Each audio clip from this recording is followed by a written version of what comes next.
The fragrance of selfless love that has drawn the world into one family. The truth of an eternal message that has been revealed through every act and word. The fulfillment in service that has been taught by relentless sacrifice. The Lord's own life is indeed His message.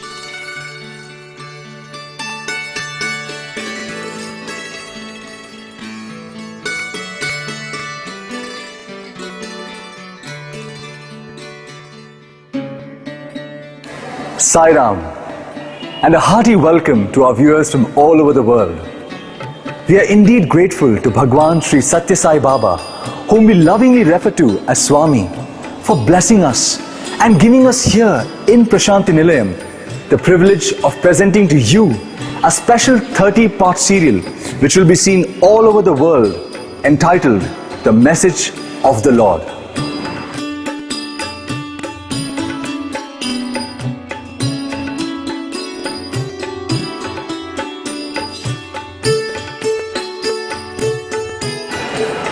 We all love our beloved Swami and never fail to hail him as the perfect embodiment of pure and unsullied love.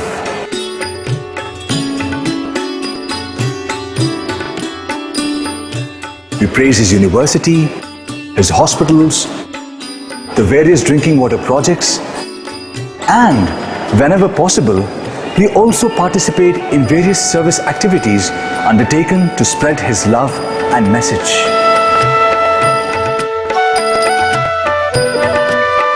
All that is laudable, of course, but how many of us can truly say that we really understand Swami's teaching and what it means to the future of humanity as a whole? More importantly, how conscious are we that Swami has come not only to give his message but to actually live it? If only humanity were to take his message more seriously in all its aspects, it could save itself from the disaster it faces in the shape of climate change, terrorism, mass poverty and whatnot. If only we are aware that Swami's teachings and message that he has been giving tirelessly for over the past 70 years, literally non-stop, can actually usher in an era of world peace and global harmony. However, even if you're not familiar with all this, there is no cause for worry, because starting today, we're launching this special teleseries which would help you know what you might have missed thus far. And when we are through with this, we are certain that you will be convinced that Swami's message can truly save us and the whole world at large. You would also realize that his message is the most precious gift that Swami has given humankind for now and forever. Today is the 20th of October in the year 2010, or as we say in India, 2010. Exactly 70 years ago, the message we shall be presenting to you was formally unveiled for the first time. That unveiling was done in what was then British India, in a small town named Uravakonda, in what was then called Madras Presidency. And the one who revealed the message was a small 14-year-old boy named Satyanarayana Raju. Earlier that morning, Satya left for school as usual, carrying his bag, complete with books and notebooks. However, after going some distance, he returned, flung his bag aside, and announced to his startled elder brother and sister-in-law that he was no longer their Satya, and that he was leaving home, family, and school for good in order to serve humanity. Leaving his brother in a sort of shell-shocked condition, Satya then went to a nearby garden and sat on a rock there while a small crowd gathered. After a while, Satya led the crowd with a small bhajan that we all know, and which of course has not only become justly famous, but also marks the curtain raiser on the Sri Sathya Sai avatar, the incarnation of the divine in this Kali age.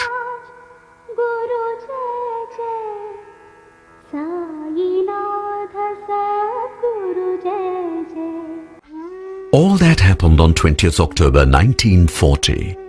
To appreciate the significance of that event, we need to go way back to the year 1926, to the small and little-known hamlet called Puttaparthi. Here in this house in Puttaparthi, in the early hours of 23rd November 1926, was born a little boy, the same boy whom we saw earlier. This boy, whose full name was Satyanarayana Raju, was the grandson of one Kondamaraju. His father was Pedda Venkamaraju, while his mother bore the name Ishwaramma. The Rajus were no doubt poor, but their moral stature was so high that all of them, Patriarch Kondamaraju in particular, commanded great respect amongst everyone in the village, both the rich and the poor. It was clear right from birth that there was something most unusual and extraordinary about young Sathya. In age and size, he was just another boy, but in all other respects, he was different. He was mature, far beyond his age, and had a mystical and divine aura about him. Particularly noteworthy was his deep sense of compassion. Poor though his family was, he would readily serve food to the hungry. When his mother said that they barely had enough food for the family, Sathya would reply that when the beggar ate, it was the same as him eating the food. Understandably, Ishwaramma was baffled, but she began to sense that Sathya was different. As a young lad, Sathya gathered boys like himself and formed a bhajan group that not only became the talk of the town, but also evoked great admiration amongst the villagers.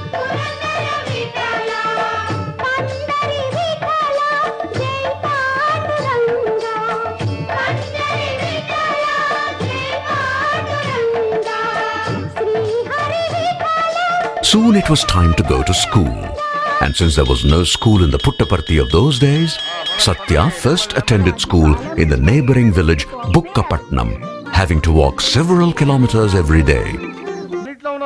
Sathya proved to be such a brilliant student that his elder brother, Seshammaraju, insisted that young Sathya come with him to a town called Kamalapuram to study in the school where Seshamma was receiving training to be a teacher. And so Sathya went to Kamalapuram to stay with his brother and study in the school there. Life in Kamalapuram was hard, with young Sathya being burdened heavily with a lot of household work.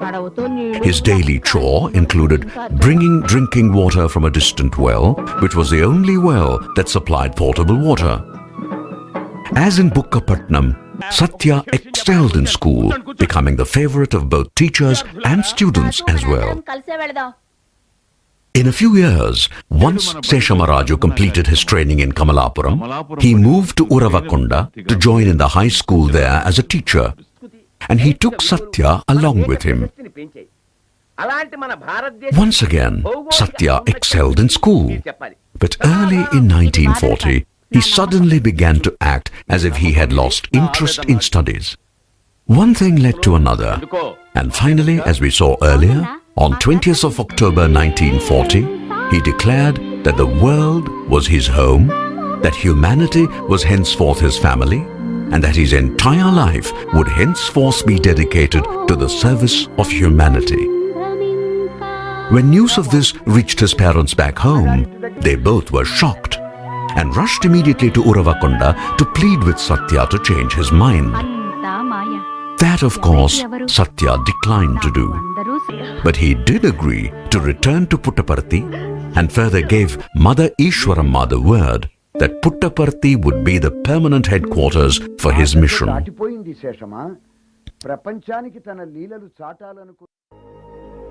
Despite its remoteness, News about a saintly boy with miraculous powers quickly spread, and slowly but surely, people came from many places to Puttaparthi to have his darshan. There being no space for this in the house in which he was born, for a while, Swami used the adjacent building, which was the residence of his neighbor Karnam Subbamma, who was almost his second mother.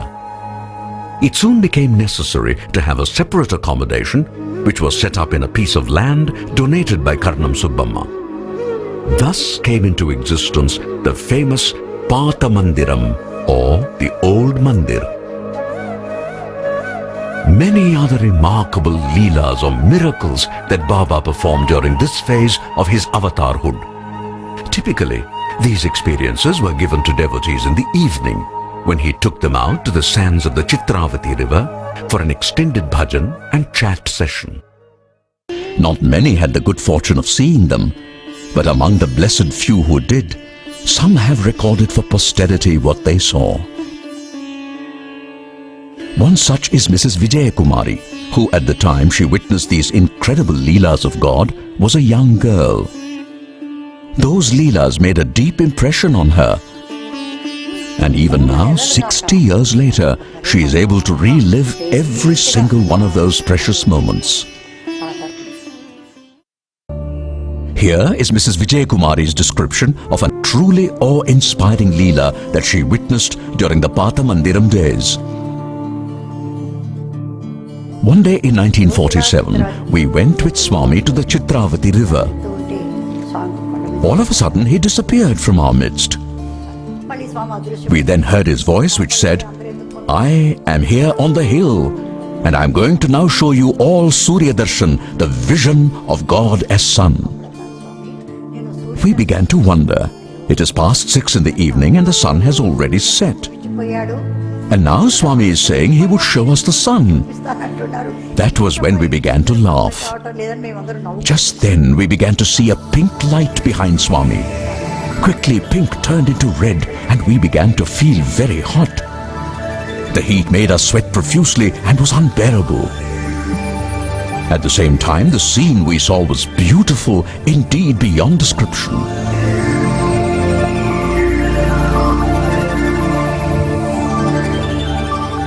Finding the heat unbearable, we loudly complained, "Swami, it is too hot."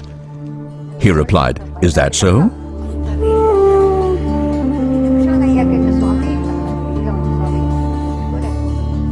And then slowly the heat began to decrease when Swami suddenly announced, "I am now going to show you the moon." Even as he uttered those words, the sky behind him gradually began to turn silvery white, and the air started to cool rapidly.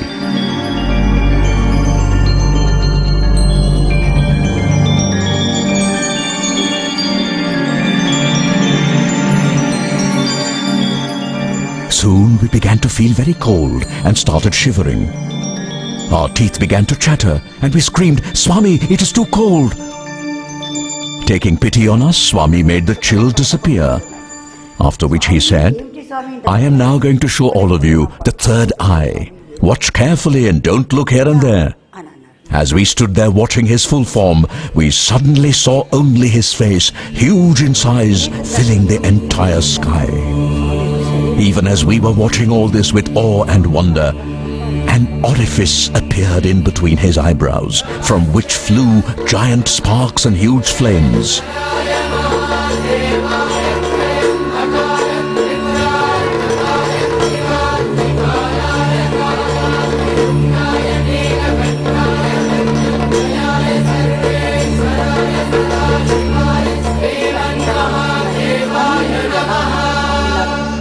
Instead of being lost in this extraordinary spectacle of divine glory, we now became very worried and anxious as we could see only Swami's face.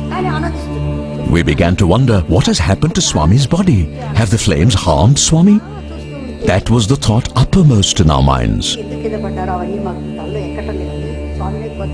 Meanwhile, many people fell down and some even fainted, but I did not realize it then. Suddenly, in a flash, the entire spectacle came to an abrupt end. The sky was back to normal as if nothing had ever happened. while Swami was with us on the Chitravati sands. He then asked why some people had fallen down. We said that we did not know the reason. విభూతి సృష్టించారు. విభూతి సృష్టించి ఇప్పట్లాగా చేతిలో ఇచ్చేవారు కాదన్నమాట. స్వామి అందరికీ పెట్టారు. Swami then created sacred ash or vibhuti and applied it to everyone's forehead. Having done that, he said, "Come on, let us return to the mandir." We started walking back, but most of us were quite unsteady and wobbling.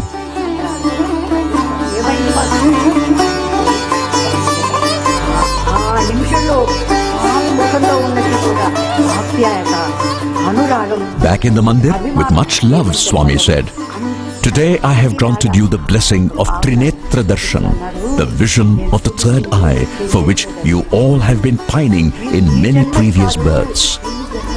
What I have shown you is not even 1,000th of the full glory. And what little I showed made many of you to fall down, unable to bear the power of that sight." That was when some kind of normalcy started returning amongst us.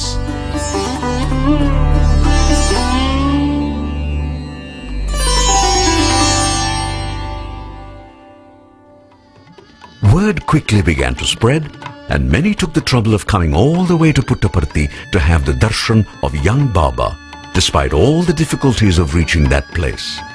This included some of the elite of big cities like Bangalore, Hyderabad and Madras, now called Chennai. Indeed, even the Maharani of Mysore came several times, although she had to walk across the sands of the Chitravati river, since there was no direct road as yet to Puttaparthi. Not merely that, in response to invitations from these people, Swami started visiting various cities, and thus it is that he went to Madras, Bangalore, Mysore, Hyderabad and the hill station Ooty. Elder brother Seshamaraju, already much disappointed by his brother's decision to drop out of school, was now deeply concerned. Not yet fully aware of Baba's divinity, he began to worry about the impact of the attention that his younger brother was receiving, especially in the press. In May 1947, Seshama wrote to Swami conveying his anxiety. Shortly thereafter, on 25th May, Swami wrote a reply. It was supposed to be a reply to his elder brother, but in reality, it was a prophetic message to humanity. In that letter, Baba says, in part, as the proverb says, "It is only the fruit-laden tree that receives a shower of stone from the passers-by. The good always provoke the bad into calumny. The bad always provoke the good into doing more good. This is the nature of the world. One must be surprised if such things do not happen. People too have to be pitied rather than condemned. They do not know. They have no patience to judge correctly. They are too full of lust, anger and conceit to see clearly and know fully. So they write all sorts of things. If only they know, they would refrain from writing or talking like that. We too should not attach any value to such comments and take them to heart as you seem to do. Truth will certainly triumph someday. Untruth can never win. Untruth might appear to overpower truth, but its victory would fade away and truth would establish itself. I have a task to foster all mankind and ensure for all people lives full of ananda. I have a vow to lead all who stray away from the straight path again into goodness and save them. I am attached to a work that I love, to remove the suffering of the poor and grant them what they lack. When I am thus engaged in my beneficial task, how can my name be ever tarnished as you apprehend? I would advise you not to heed to such absurd talk. Mahatmas do not acquire greatness through someone calling them so. They do not become small just because some call them small. Authenticity will soon win.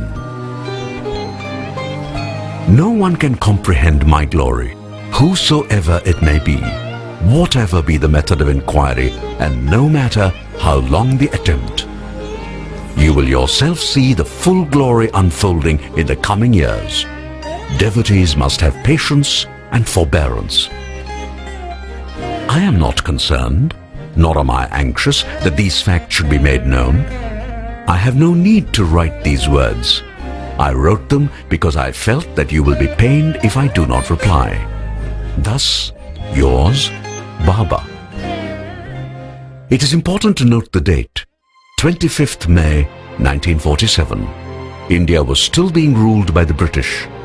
In fact, right then, discussions were going on in London concerning what the British should do about the future status of India.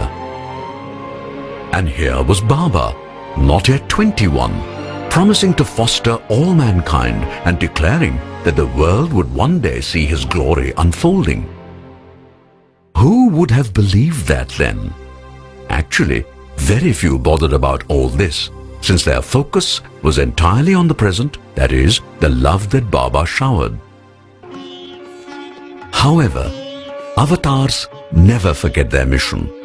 Thus it was that looking ahead, Swami decided to bring the curtain down on the Leela phase for which the Patha Mandiram was the stage. A new mandir was needed that, in time, would become his global and indeed universal headquarters. And the foundation for that headquarters was laid in 1948. On 23rd November 1950, that is 60 years ago, when Swami was 25, the new mandir was inaugurated, and Swami moved into it, living in a small room upstairs. Thus began a totally new era in which the new mandir, named Prashanti Nilayam, or the abode of peace, underwent successive transformations over the years to present the wonderful appearance it has today, even as Swami's glory also grew exactly as he had forecast way back in May 1947. The story goes that when Swami took Mother Ishwaramma to show the new mandir as it was in its final stages, Mother shook her head and asked, "Why do you need such a big hall? Do you think you would ever get enough devotees to fill this entire hall?" Swami smiled and simply led Mother to the door. Standing there, he pointed to the far distance where the Gopuram now stands and said, "You would live to see the day when there are crowds at least up to that, and indeed even more."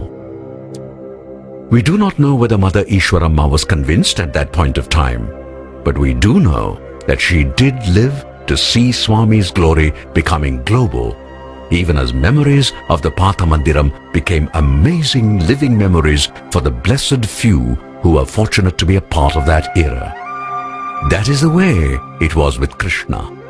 An ecstatic past gave way to a majestic future. And so it has proved to be in the case of Swami also.